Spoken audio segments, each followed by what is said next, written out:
নিয়োগের দাবিতে দফায় দফায় পথে নামছেন 2022 সালের টেট উত্তীর্ণরা। গত সপ্তাহে বিধানসভা চত্বর অবধি পৌঁছে যান তারা। আর এবার ফল প্রকাশের দাবিতে রাস্তায় নামলেন 2023 সালের টেট পরীক্ষার্থীরা।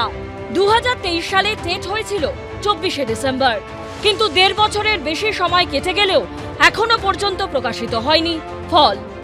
এরা কোনো রুল রেগুলেশন ফলো করছে না। আমাদের দাবি হচ্ছে অবিলম্বে আজকে রাতের মধ্যেই বোর্ডের ওয়েবসাইটে ফাইনাল অ্যান্সার কি রেজাল্ট প্রকাশ করতে হবে। আর যে নতুন নিয়োগ শুরু হবে রাজ্যের, সেখানে 14, 17, 22, 23 একসঙ্গে সবাই যেন সুযোগ পায়। 2023 সালে টেট দিয়েছিলেন প্রায় 3.5 লক্ষ পরীক্ষার্থী। তাদের বক্তব্য, ফল প্রকাশ না হওয়ায় প্রাথমিকে চাকরির জন্য আবেদন করতে পারছেন না তারা। নিয়োগটা হচ্ছে গভর্নমেন্টের, সরকারের হাতে। গভর্নমেন্ট যতক্ষণ ভ্যাকান্সি না দেবে নিয়োগ করতে পারবে না, কিন্তু রেজাল্টটা বোর্ডের হাতে আছে। রেজাল্ট আজকে মনে করতে পারলেই বোর্ড প্রকাশ করতে পারে, কিন্তু ইচ্ছাকৃতভাবে আমাদেরকে বঞ্চনা করছে। কিন্তু কেন আজকে রয়েছে 2023-এর টেটের রেজাল্ট?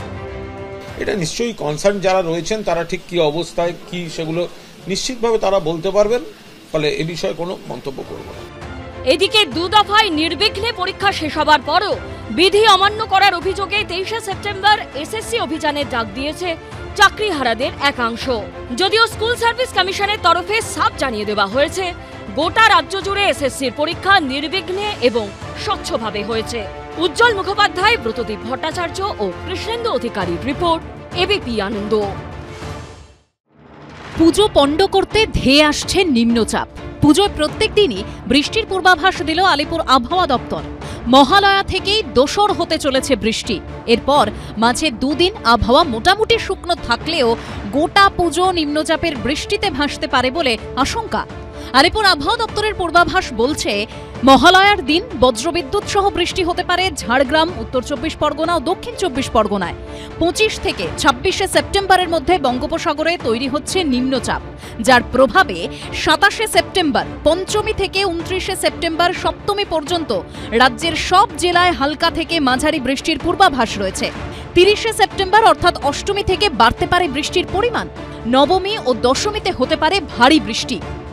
মধ্য পূর্ব বঙ্গোপসাগরে আসার সম্ভাবনা রয়েছে নতুন একটা নিম্নচাপ। এটাই যে 26 থেকে 29 এই পিরিয়ডের মধ্যে এর প্রভাবটা থাকবে। 30 থেকে 2 এর শুরুর দিকে হয়তো বৃষ্টিপাত থাকবে, অনেক জায়গাতেই হালকা থেকে মাঝারি বৃষ্টিপাত হবে, এবং কিন্তু বৃষ্টিপাত ক্রমশ বাড়তে থাকবে এবং শেষের দিকে বৃষ্টিপাত কিছুটা বেড়ে 1-2 জায়গায় ভারী বৃষ্টিপাতও হতে পারে।